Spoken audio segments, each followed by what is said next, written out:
ಆಕಾಶವಾಣಿ ಪ್ರದೇಶ ಸಮಾಚಾರ ಓದುತ್ತಿರುವವರು ಚೇತನ್ ಸಿವಿ. ಮುಖ್ಯಾಂಶಗಳು: ದೇಶದ ಅಭಿವೃದ್ಧಿ ಪರಂಪರೆ ಜೊತೆಯಾಗಿ ಸಾಗಲಿ, ಉಪರಾಷ್ಟ್ರಪತಿ ಸಿಪಿ ರಾಧಾಕೃಷ್ಣನ್ ಆಶಯ. ರಾಜ್ಯ ವಿಧಾನಮಂಡಲದ ಮುಂದುವರೆದ ಉಪವೇಶನ ನಾಳೆ ಆರಂಭ. ಹಣಕಾಸು ಖಾತೆಯನ್ನು ಹೊಂದಿರುವ ಮುಖ್ಯಮಂತ್ರಿ ಸಿದ್ದರಾಮಯ್ಯ ಅವರಿಂದ ದಾಖಲೆಯ 17ನೇ ಬಾರಿ ಬಜೆಟ್ ಮಂಡನೆ. ರಾಜ್ಯ ಸರ್ಕಾರದಿಂದ ಆರ್ಥಿಕ ಶಿಸ್ತು ಮೀರಿ ಸಾಲ, ವಿಪಕ್ಷ ನಾಯಕ ಆರ್ ಅಶೋಕ್ ಟೀಕೆ. ನಾಳೆ ಬೆಂಗಳೂರಿನಲ್ಲಿ ಮೈ ಭಾರತ್ ಎನ್ಎಸ್ಎಸ್ ಚಿಂತನಾ ಶಿಬಿರ, ಕೇಂದ್ರ ಕ್ರೀಡಾ ಸಚಿವರುಗಳು ಭಾಗಿ. ಕಲಬುರಗಿ ಐಟಿಎಫ್ ಮಹಿಳಾ ಟೆನ್ನಿಸ್, ಭಾರತದ ಸೋನಾಲ್ ಮತ್ತು ಬೇಲಾ ಜೋಡಿ ಸೆಮಿಫೈನಲ್ಗೆ. ವಾರ್ತೆಗಳ ವಿವರ. ಭಾರತದ ಅಭಿವೃದ್ಧಿ ಮತ್ತು ಪರಂಪರೆ ಜೊತೆಯಾಗಿ ಸಾಗಬೇಕು ಎಂದು ಉಪರಾಷ್ಟ್ರಪತಿ ಸಿಪಿ ರಾಧಾಕೃಷ್ಣನ್ ಹೇಳಿದ್ದಾರೆ. ಅವರು ಇಂದು ಬೆಳಗಾವಿ ಜಿಲ್ಲೆಯ ಯಡೂರಿನ ಶ್ರೀ ವೀರಭದ್ರೇಶ್ವರ ದೇಗುಲದ ರಾಜಗೋಪುರ ಉದ್ಘಾಟನೆ, ಕಳಸಾರೋಹಣ ಮತ್ತು ಮಹಾಕುಂಭಾಭಿಷೇಕ ಮಹೋತ್ಸವದಲ್ಲಿ ಮುಖ್ಯ ಅತಿಥಿಗಳಾಗಿ ಭಾಗಿಯಾಗಿ ಮಾತನಾಡಿದರು. ಭಾರತವು ಇಂದು ತಾಂತ್ರಿಕವಾಗಿ ಮುಂದುವರಿದ, ಆರ್ಥಿಕವಾಗಿ ಸದೃಢವಾದ ಮತ್ತು ಜಾಗತಿಕವಾಗಿ ಪ್ರಭಾವಶಾಲಿ ರಾಷ್ಟ್ರವಾಗಿ ಪ್ರಗತಿ ಹೊಂದುತ್ತಿದೆ. ಅದೇ ಸಮಯದಲ್ಲಿ ತನ್ನ ನಾಗರಿಕತೆಯ ಮೌಲ್ಯಗಳಲ್ಲಿ ದೃಢವಾಗಿ ಬೇರೂರಿದೆ ಎಂದು ಅವರು ಹೇಳಿದ್ದಾರೆ. ಈ ಸಂದರ್ಭವನ್ನು ಆಧ್ಯಾತ್ಮಿಕ ಪುನರುತ್ಥಾನ ಮತ್ತು ನಾಗರಿಕತೆಯ ಪುನಶ್ಚೇತನದ ಕ್ಷಣ ಎಂದು ಬಣ್ಣಿಸಿದ ಅವರು, ಭಾರತ ಜೀವಂತ ನಾಗರಿಕತೆ, ಸಿಂಧೂ ಕಣಿವೆಯಿಂದ ಕನ್ಯಾಕುಮಾರಿಯವರೆಗೆ ಹರಿಯುತ್ತಿರುವಂತಹ ಅವಿಚ್ಛಿನ್ನ ಪ್ರಜ್ಞೆಯ ಪ್ರವಾಹವಾಗಿದೆ. ವೇದಗಳ ಶಾಶ್ವತ ಜ್ಞಾನವು ಮೊದಲು ಮೊಳಗಿದ ಪವಿತ್ರ ಭೂಮಿ ಇದಾಗಿದೆ. ಭಗವದ್ಗೀತೆಯ ಗಹನವಾದ ಸಂದೇಶವು ಮಾನವ ಕುಲಕ್ಕೆ ಧೈರ್ಯದಿಂದ ಕರ್ತವ್ಯ ನಿರ್ವಹಿಸಲು, ಧರ್ಮದ ಹಾದಿಯಲ್ಲಿ ಬದುಕಲು ಮತ್ತು ಅಚಲ ನಂಬಿಕೆಯೊಂದಿಗೆ ಶರಣಾಗಲು ಇಂದಿಗೂ ದಾರಿದೀಪವಾಗಿದೆ ಎಂದು ಅವರು ಅಭಿಪ್ರಾಯಪಟ್ಟಿದ್ದಾರೆ. ಹಿಂದೂ ಪ್ರಜ್ಞೆಯು ಕೇವಲ ಆಚರಣೆಗಳಿಗೆ ಸೀಮಿತವಾಗಿಲ್ಲ, ಅದೊಂದು ಜೀವನ ವಿಧಾನ ಎಂದು ಅವರು ಹೇಳಿದರು. ವೀರಶೈವ ಮಠಗಳು ಮತ್ತು ದೇಗುಲಗಳು ನಂಬಿಕೆ, ಸೇವೆ ಮತ್ತು ಸಾಮಾಜಿಕ ಸಾಮರಸ್ಯದ ಮೌಲ್ಯಗಳನ್ನು ಪೋಷಿಸುವಲ್ಲಿ ಮಹತ್ವದ ಪಾತ್ರವನ್ನು ವಹಿಸಿವೆ ಎಂದು ಅವರು ಹೇಳಿದರು. ಕಾಲಕ್ರಮೇಣ ಮರೆಯಾಗಿದ್ದಂತಹ ಪವಿತ್ರ ಸ್ಥಳವನ್ನು ಮರುಶೋಧಿಸಿ ಪುನರುಜ್ಜೀವನಗೊಳಿಸುವ ಮೂಲಕ ಸನಾತನ ಧರ್ಮದ ಶಾಶ್ವತ ಜ್ಯೋತಿಯನ್ನು ಮರುಸೃಷ್ಟಿಸಿದ ಶಿವಯೋಗಿ ಕಾಡಸಿದ್ದೇಶ್ವರ ಸ್ವಾಮೀಜಿಯವರ ಆಧ್ಯಾತ್ಮಿಕ ದೃಷ್ಟಿಕೋನಕ್ಕೆ ಉಪರಾಷ್ಟ್ರಪತಿಗಳವರು ಗೌರವ ಸಲ್ಲಿಸಿದರು. ಸನಾತನ ಧರ್ಮವು ಕಾಲಕಾಲಕ್ಕೆ ಪರೀಕ್ಷಿಸಲ್ಪಡಬಹುದು, ಆದರೆ ಅದನ್ನೂ ಎಂದಿಗೂ ಅಳಿಸಲು ಸಾಧ್ಯವಿಲ್ಲ ಎಂದು ಅವರು ಹೇಳಿದರು. ಪವಿತ್ರ ಸ್ಥಳಗಳ ಪುನರುಜ್ಜೀವನವು ಸಾಂಸ್ಕೃತಿಕ ಆತ್ಮವಿಶ್ವಾಸ ಮತ್ತು ಆಧ್ಯಾತ್ಮಿಕ ಜಾಗೃತಿಯನ್ನು ಮರುಸ್ಥಾಪಿಸಬಹುದಾಗಿದೆ ಎಂದು ಉಪರಾಷ್ಟ್ರಪತಿ ಸಿಪಿ ರಾಧಾಕೃಷ್ಣನ್ ಹೇಳಿದರು. ಈ ಸಂದರ್ಭದಲ್ಲಿ ರಾಜ್ಯಪಾಲರಾದಂತಹ ಥಾವರ್ಚಂದ್ ಗೆಹ್ಲೋಟ್, ಶ್ರೀಶೈಲ ಜಗದ್ಗುರು ಡಾಕ್ಟರ್ ಚನ್ನಸಿದ್ದರಾಮ ಪಂಡಿತಾರಾಧ್ಯ ಶಿವಾಚಾರ್ಯ ಸ್ವಾಮೀಜಿ ಮತ್ತು ಇತರ ಗಣ್ಯರು ಸಮಾರಂಭದಲ್ಲಿ ಉಪಸ್ಥಿತರಿದ್ದರು. ರಾಜ್ಯ ವಿಧಾನಮಂಡಲದ ಮುಂದುವರೆದ ಉಪವೇಶನ ನಾಳೆ ಆರಂಭವಾಗಲಿದೆ. ತಾತ್ಕಾಲಿಕ ಕಾರ್ಯಕ್ರಮ ಪಟ್ಟಿಯಂತೆ ಸದನಗಳು 14 ದಿನಗಳ ಕಾಲ ಕಲಾಪ ನಡೆಸಲಿವೆ. ಸದನಗಳು ಈ ತಿಂಗಳ 27ರವರೆಗೆ ನಡೆಯಲಿವೆ. ಹಣಕಾಸು ಖಾತೆಯನ್ನು ಹೊಂದಿರುವಂತಹ ಮುಖ್ಯಮಂತ್ರಿ ಸಿದ್ದರಾಮಯ್ಯ ರಾಜ್ಯದ 2026-27ನೇ ಸಾಲಿನ ಆಯವ್ಯಯವನ್ನು ನಾಳೆ ಬೆಳಗ್ಗೆ ಮಂಡಿಸಲಿದ್ದಾರೆ.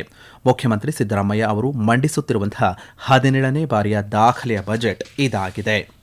ರಾಜ್ಯದ ಆಯ್ದ ಬಸ್ ನಿಲ್ದಾಣಗಳಲ್ಲಿ ಬಜೆಟ್ ಮಂಡನೆಯ ನೇರ ಪ್ರಸಾರಕ್ಕಾಗಿ ವ್ಯವಸ್ಥೆಯನ್ನು ಮಾಡಲಾಗಿದೆ. 230 ಸರ್ಕಾರಿ ಬಸ್ ನಿಲ್ದಾಣಗಳಲ್ಲಿ ಪ್ರಸಾರ ಮಾಡಲು ಉದ್ದೇಶಿಸಲಾಗಿದೆ. ಈ ಮಹತ್ವದ ಬಜೆಟ್ ಮಂಡನೆಯ ನೇರ ಪ್ರಸಾರವನ್ನು ರಾಜ್ಯದ ಜನತೆಗೆ ತಲುಪಿಸುವ ಉದ್ದೇಶದಿಂದ ವಾರ್ತಾ ಮತ್ತು ಸಾರ್ವಜನಿಕ ಸಂಪರ್ಕ ಇಲಾಖೆಯ ಸಹಯೋಗದೊಂದಿಗೆ ಈ ವ್ಯವಸ್ಥೆ ಮಾಡಲಾಗಿದೆ. ಬಜೆಟ್ ಮಂಡನೆ ಮತ್ತು ಬಳಿಕ ನಡೆಯಲಿರುವಂತಹ ಮುಖ್ಯಮಂತ್ರಿಗಳ ಪತ್ರಿಕಾಗೋಷ್ಠಿಯ ನೇರ ಪ್ರಸಾರವನ್ನು ಜನರು ವೀಕ್ಷಿಸಬಹುದಾಗಿದೆ. ರಾಜ್ಯ ಮುಂಗಡ ಪತ್ರ ಕುರಿತ ವಿಶೇಷ ಚರ್ಚಾ ಕಾರ್ಯಕ್ರಮ ಬೆಂಗಳೂರು ಆಕಾಶವಾಣಿ ಸುದ್ದಿ ವಿಭಾಗದಿಂದ ನಾಳೆ ರಾತ್ರಿ 8 ಗಂಟೆಯಿಂದ 8:30 ಪ್ರಸಾರವಾಗಲಿದೆ. ಹಿರಿಯ ಪತ್ರಕರ್ತೆ ಡಾಕ್ಟರ್ ಆಶಾ ಕೃಷ್ಣಸ್ವಾಮಿ ಮತ್ತು ಹಿರಿಯ ಪತ್ರಕರ್ತರಾದಂತಹ ನಾರಾಯಣಸ್ವಾಮಿ ಬಿಎಸ್ ಬಜೆಟ್ ಬಗ್ಗೆ ವಿಶೇಷ ಸಂವಾದ ನಡೆಸಿಕೊಡಲಿದ್ದಾರೆ. ನಾಳಿನ ಮಧ್ಯಾಹ್ನದ ಪ್ರದೇಶ ಸಮಾಚಾರ ಹೆಚ್ಚುವರಿ ಅವಧಿಯಲ್ಲಿ 2:30 2:45 ಹಾಗೂ ಸಂಜೆ ಪ್ರದೇಶ ಸಮಾಚಾರ 6:40 6:55 ಮೂಡಿಬರಲಿದೆ. ರಾಜ್ಯದಲ್ಲಿನ ಮಹಿಳೆಯರ ಸ್ಥಿತಿಗತಿ ಕುರಿತಂತೆ ಸಮಗ್ರ ವರದಿಯನ್ನು ಜಿಲ್ಲಾ ಪ್ರವಾಸದ ನಂತರ ಸರ್ಕಾರಕ್ಕೆ ಸಲ್ಲಿಸಲಾಗುವುದು ಎಂದು ರಾಜ್ಯ ಮಹಿಳಾ ಆಯೋಗದ ಅಧ್ಯಕ್ಷೆ ಡಾಕ್ಟರ್ ನಾಗಲಕ್ಷ್ಮಿ ಚೌಧರಿ ಹೇಳಿದ್ದಾರೆ. ಪ್ರದೇಶ ಸಮಾಚಾರ ಕೇಳುತ್ತಿದ್ದೀರಿ.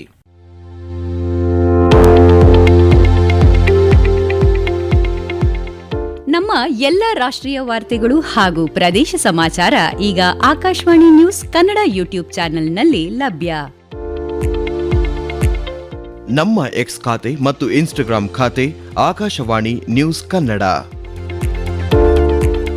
ಹೆಚ್ಚಿನ ಮಾಹಿತಿಗಾಗಿ ನಮ್ಮ ಫೇಸ್ಬುಕ್ ಖಾತೆ ಆಕಾಶವಾಣಿ ವಾರ್ತೆ ಕನ್ನಡವನ್ನು ಅನುಸರಿಸಿ. ಮಾಹಿತಿಗಳ ಹೂರಣ ವಾರದ ಕಾರ್ಯಕ್ರಮ ಪ್ರಚಲಿತ ವಿದ್ಯಮಾನ ಪ್ರತಿ ಬುಧವಾರ ರಾತ್ರಿ 9:15 ರಾಜ್ಯ ಸರ್ಕಾರ ಆರ್ಥಿಕ ಶಿಸ್ತನ್ನು ಮೀರಿ ಸಾಲ ಮಾಡಿದೆ ಎಂದು ರಾಜ್ಯ ವಿಧಾನಸಭೆಯಲ್ಲಿನ ಪ್ರತಿಪಕ್ಷ ನಾಯಕ ಆರ್ ಅಶೋಕ್ ಟೀಕಿಸಿದ್ದಾರೆ. ಬೆಂಗಳೂರಿನಲ್ಲಿಂದು ಅವರು ಸುದ್ದಿಗಾರರೊಂದಿಗೆ ಮಾತನಾಡಿದಂತಹ ಸಂದರ್ಭದಲ್ಲಿ ಸರ್ಕಾರ ಚುನಾವಣೆಯ ಸಂದರ್ಭದಲ್ಲಿ ನೀಡಿದ ಭರವಸೆಯಂತೆ ಜನರ ಮೇಲೆ ತೆರಿಗೆ ಹೊರೆ ಇಲ್ಲದೆ ಗ್ಯಾರಂಟಿ ಯೋಜನೆಗಳನ್ನು ನೀಡಬೇಕಾಗಿತ್ತು. ಸರ್ಕಾರ ಇದುವರೆಗೆ 6 ಲಕ್ಷ ಕೋಟಿ ರೂಪಾಯಿ ಸಾಲ ಮಾಡಿದೆ ಎಂದು ಅವರು ಹೇಳಿದ್ದಾರೆ. ಈ ಬಾರಿ ಮುಖ್ಯಮಂತ್ರಿ ಸಿದ್ದರಾಮಯ್ಯ 1.15 ಲಕ್ಷ ಕೋಟಿ ರೂಪಾಯಿ ಸಾಲ ಮಾಡಿ ಬಜೆಟ್ ಮಂಡಿಸಲಿದ್ದಾರೆ. ಈ ಬಾರಿಯೂ ಜನರ ಮೇಲೆ ತೆರಿಗೆಗಳ ಹೊರೆ ಹಾಕುವುದು ಖಚಿತ ಎಂದು ಅವರು ಹೇಳಿದ್ದಾರೆ. ನಂಜುಂಡಪ್ಪ ವರದಿಯಲ್ಲಿದ್ದಂತಹ ಹಿಂದುಳಿದ ತಾಲೂಕುಗಳ ಸಂಖ್ಯೆ ಗೋವಿಂದರಾವ್ ವರದಿಯಲ್ಲಿ ಇನ್ನಷ್ಟು ಅಧಿಕವಾಗಿದೆ ಎಂದು ಹೇಳಿದ ಅವರು, ಹಿಂದುಳಿದ ತಾಲೂಕುಗಳ ಅಭಿವೃದ್ಧಿಗೆ ಪ್ರತಿ ವರ್ಷ 15,000 ಕೋಟಿ ರೂಪಾಯಿ ಮೀಸಲಿಡಬೇಕೆಂದು ಸರ್ಕಾರಕ್ಕೆ ಪತ್ರ ಬರೆದಿರುವುದಾಗಿ ತಿಳಿಸಿದ್ದಾರೆ. ಮುಖ್ಯಮಂತ್ರಿ ಹುದ್ದೆಗಾಗಿ ಸ್ಪರ್ಧೆ ನಡೆಯುತ್ತಿದೆ. ತೆರಿಗೆಗಳನ್ನು ಸಂಗ್ರಹಿಸುವುದರಲ್ಲೂ ಸರ್ಕಾರ ವಿಫಲವಾಗಿದ್ದು ಕೇವಲ 48% ಸಾಧನೆ ಆಗಿದೆ. ನಿಗದಿ ಮಾಡಿದ ಅನುದಾನದಲ್ಲಿ ಕೆಲವು ಇಲಾಖೆಗಳಿಗೆ 40% ಹಣವನ್ನು ಬಿಡುಗಡೆ ಮಾಡಿಲ್ಲ ಎಂದು ಅವರು ಆಪಾದಿಸಿದ್ದಾರೆ. ಮುಖ್ಯಮಂತ್ರಿ ಸಿದ್ದರಾಮಯ್ಯ ಜನತೆಗೆ ಅನುಕೂಲವಾಗುವ ಬಜೆಟ್ ನೀಡಬೇಕು ಎಂದು ಮಾಜಿ ಮುಖ್ಯಮಂತ್ರಿ ಬಿಎಸ್ ಯಡಿಯೂರಪ್ಪ ಆಗ್ರಹಪಡಿಸಿದ್ದಾರೆ. ಚಾಮರಾಜನಗರ ಜಿಲ್ಲೆಯ ಗುಂಡ್ಲುಪೇಟೆ ತಾಲೂಕಿನ ಸೋಮಹಳ್ಳಿ ಗ್ರಾಮದಲ್ಲಿ ನಡೆದ ಧಾರ್ಮಿಕ ಕಾರ್ಯಕ್ರಮದ ಬಳಿಕ ಸುದ್ದಿಗಾರರೊಂದಿಗೆ ಮಾತನಾಡಿದ ಅವರು, ಸಿದ್ದರಾಮಯ್ಯ ಅವರು ಅನೇಕ ಬಜೆಟ್ ಮಂಡನೆ ಮಾಡಿ ಈಗ ಮತ್ತೊಂದು ಬಜೆಟ್ ಮಂಡನೆ ಮಾಡುತ್ತಿದ್ದಾರೆ. ನಾಡಿನ ಆರ್ಥಿಕ ಪರಿಸ್ಥಿತಿ ಸರಿಯಿಲ್ಲ, ಅದನ್ನು ಗಮನದಲ್ಲಿಟ್ಟುಕೊಳ್ಳಬೇಕು ಎಂದು ಹೇಳಿದರು. ಗ್ಯಾರಂಟಿ ಯೋಜನೆಗಳನ್ನು ಸರ್ಕಾರವೇ ಸರಿದೂಗಿಸಿಕೊಂಡು ಹೋಗಬೇಕು ಎಂದು ಅವರು ಅಭಿಪ್ರಾಯಪಟ್ಟಿದ್ದಾರೆ. ಕೇಂದ್ರ ಮತ್ತು ರಾಜ್ಯ ಸರ್ಕಾರದ ಬ್ಯಾಂಕ್ ವಲಯ ಯೋಜನೆಗಳನ್ನು ಜನರಿಗೆ ತಲುಪಿಸಲು ಸರ್ಕಾರಿ ಅಧಿಕಾರಿಗಳು ಮತ್ತು ಬ್ಯಾಂಕ್ ಅಧಿಕಾರಿಗಳು ಸಮನ್ವಯತೆಯಿಂದ ಕಾರ್ಯನಿರ್ವಹಿಸಬೇಕು ಎಂದು ಬಳ್ಳಾರಿ ಲೋಕಸಭಾ ಕ್ಷೇತ್ರದ ಸಂಸದ ಇ ತುಕಾರಾಂ ಹೇಳಿದ್ದಾರೆ. ಮೈ ಭಾರತ್ ಎನ್ಎಸ್ಎಸ್ ಚಿಂತನಾ ಶಿಬಿರ ನಾಳೆ ಬೆಂಗಳೂರಿನಲ್ಲಿ ಆರಂಭವಾಗಲಿದೆ. ಕೇಂದ್ರ ಕ್ರೀಡಾ ಸಚಿವರಾದಂತಹ ಡಾ ಮನ್ಸುಖ್ ಮಾಂಡವೀಯ ಹಾಗೂ ರಾಜ್ಯ ಸಚಿವೆ ನಿಖಿಲ್ ಖಡ್ಸೆ ಕಾರ್ಯಕ್ರಮದಲ್ಲಿ ಪಾಲ್ಗೊಳ್ಳಲಿದ್ದಾರೆ. ದೇಶವನ್ನು 2047ರ ವೇಳೆಗೆ ಅಭಿವೃದ್ಧಿ ಹೊಂದಿದ ರಾಷ್ಟ್ರವನ್ನಾಗಿಸುವ ಗುರಿಯನ್ನು ಹೊಂದಿರುವಂತಹ ಹಿನ್ನೆಲೆಯಲ್ಲಿ ರಾಷ್ಟ್ರ ನಿರ್ಮಾಣ ಕಾರ್ಯದಲ್ಲಿ ಅಮೃತ ಪೀಳಿಗೆಯನ್ನು ತೊಡಗಿಸುವ ಉದ್ದೇಶವನ್ನು ಈ ಕಾರ್ಯಕ್ರಮ ಹೊಂದಿದೆ. ಯುವಜನ ವ್ಯವಹಾರ ಸಚಿವಾಲಯ 2 ದಿನಗಳ ಈ ಚಿಂತನಾ ಶಿಬಿರ ಕಾರ್ಯಕ್ರಮವನ್ನು ಹಮ್ಮಿಕೊಂಡಿದೆ.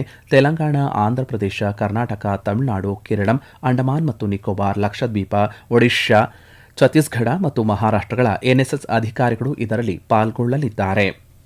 ಭಾರತದ ಸೋನಾಲ್ ಪಾಟೀಲ್ ಮತ್ತು ಬೇಲಾ ತಮ್ಹನ್ಕರ್ ಜೋಡಿ ಕಲಬುರಗಿಯಲ್ಲಿ ನಡೆಯುತ್ತಿರುವಂತಹ ಐಟಿಎಫ್ ಮಹಿಳಾ W35 ಟೆನ್ನಿಸ್ ಟೂರ್ನಿಯ ಸೆಮಿಫೈನಲ್ ಪ್ರವೇಶ ಪಡೆದಿವೆ. ಭಾರತದ ಅಂಕಿತಾ ರೈನಾ ಮತ್ತು ವೈಷ್ಣವಿ ಅಟ್ಕರ್ ಟೂರ್ನಿಯ ಕ್ವಾರ್ಟರ್ ಫೈನಲ್ ಪ್ರವೇಶವನ್ನು ಪಡೆದಿದ್ದಾರೆ. ಹೋಳಿ ಹಬ್ಬದ ಪ್ರಯುಕ್ತ ನಡೆಯುವ ಹುಬ್ಬಳ್ಳಿ ಜಗ್ಗಲಗಿ ಹಬ್ಬಕ್ಕೆ ಕೇಂದ್ರ ಸಚಿವ ಪ್ರಹ್ಲಾದ್ ಜೋಶಿ ಇಂದು ಚಾಲನೆ ನೀಡಿದರು. ಕಾರ್ಯಕ್ರಮದಲ್ಲಿ 3,000 ಮಠದ ಗುರು ಸಿದ್ದರಾಜ ಯೋಗೀಂದ್ರ ಸ್ವಾಮೀಜಿ ಹಾಗೂ ಅನೇಕ ಮಠಾಧೀಶರು ಪಾಲ್ಗೊಂಡಿದ್ದರು. ಹಬ್ಬದ ಮೆರವಣಿಗೆಯಲ್ಲಿ 1,500ಕ್ಕೂ ಅಧಿಕ ಕಲಾವಿದರು ಭಾಗಿಯಾಗಿದ್ದರು. ಕೃಷಿ ಕ್ಷೇತ್ರದಲ್ಲಿ ಯಾಂತ್ರೀಕರಣದ ಮಹತ್ವವನ್ನು ರೈತರಿಗೆ ಪರಿಚಯಿಸುವ ಉದ್ದೇಶದಿಂದ ಮಂಡ್ಯದ ಕೃಷಿ ವಿಜ್ಞಾನಗಳ ವಿಶ್ವವಿದ್ಯಾಲಯದ ವತಿಯಿಂದ ಕೃಷಿ ಯಂತ್ರೋಪಕರಣ ಮತ್ತು ತಂತ್ರಜ್ಞಾನಗಳ ಪ್ರಾತ್ಯಕ್ಷಿಕೆ ಮೇಳವನ್ನು ಇಂದು ಆಯೋಜನೆ ಮಾಡಲಾಗಿತ್ತು. ಕಾರ್ಯಕ್ರಮವನ್ನು ಉದ್ದೇಶಿಸಿ ಮಾತನಾಡಿದ ಕುಲಪತಿ ಡಾ ಕೆಸಿ ನಾರಾಯಣಸ್ವಾಮಿ, ಅಭಿವೃದ್ಧಿ ಹೊಂದಿದ ಪಶ್ಚಿಮ ರಾಷ್ಟ್ರಗಳಲ್ಲಿ ಕೃಷಿಯಲ್ಲಿ 80-90% ಮಟ್ಟದಲ್ಲಿ ಯಂತ್ರೋಪಕರಣಗಳ ಬಳಕೆ ನಡೆಯುತ್ತಿದೆ ಎಂದು ಹೇಳಿದ್ದಾರೆ. ಕೊನೆಯಲ್ಲಿ ಮತ್ತೊಮ್ಮೆ ಮುಖ್ಯಾಂಶಗಳು. ದೇಶದ ಅಭಿವೃದ್ಧಿ ಪರಂಪರೆ ಜೊತೆಯಾಗಿ ಸಾಗಲಿ, ಉಪರಾಷ್ಟ್ರಪತಿ ಸಿಪಿ ರಾಧಾಕೃಷ್ಣನ್ ಆಶಯ. ರಾಜ್ಯ ವಿಧಾನಮಂಡಲದ ಮುಂದುವರೆದ ಉಪವೇಶನ ನಾಳೆ ಆರಂಭ. ಹಣಕಾಸು ಖಾತೆಯನ್ನು ಹೊಂದಿರುವ ಮುಖ್ಯಮಂತ್ರಿ ಸಿದ್ದರಾಮಯ್ಯ ಅವರಿಂದ ದಾಖಲೆಯ 17ನೇ ಬಾರಿ ಬಜೆಟ್ ಮಂಡನೆ. ರಾಜ್ಯ ಸರ್ಕಾರದಿಂದ ಆರ್ಥಿಕ ಶಿಸ್ತು ಮೀರಿ ಸಾಲ, ವಿಪಕ್ಷ ನಾಯಕ ಆರ್ ಅಶೋಕ್ ಟೀಕೆ. ನಾಳೆ ಬೆಂಗಳೂರಿನಲ್ಲಿ ಮೈ ಭಾರತ್ ಎನ್ಎಸ್ಎಸ್ ಚಿಂತನಾ ಶಿಬಿರ, ಕೇಂದ್ರ ಕ್ರೀಡಾ ಸಚಿವರುಗಳು ಭಾಗಿ. ಕಲಬುರಗಿ ಐಟಿಎಫ್ ಮಹಿಳಾ ಟೆನ್ನಿಸ್, ಭಾರತದ ಸೋನಾಲ್ ಮತ್ತು ಬೇಲಾ ಜೋಡಿ ಸೆಮಿಫೈನಲ್ಗೆ. ಇಲ್ಲಿಗೆ ಪ್ರದೇಶ ಸಮಾಚಾರ ಮುಕ್ತಾಯವಾಯಿತು. ನಮ್ಮ ಮುಂದಿನ ವಾರ್ತಾ ಪ್ರಸಾರ 7:35 ನಿಮಿಷಕ್ಕೆ.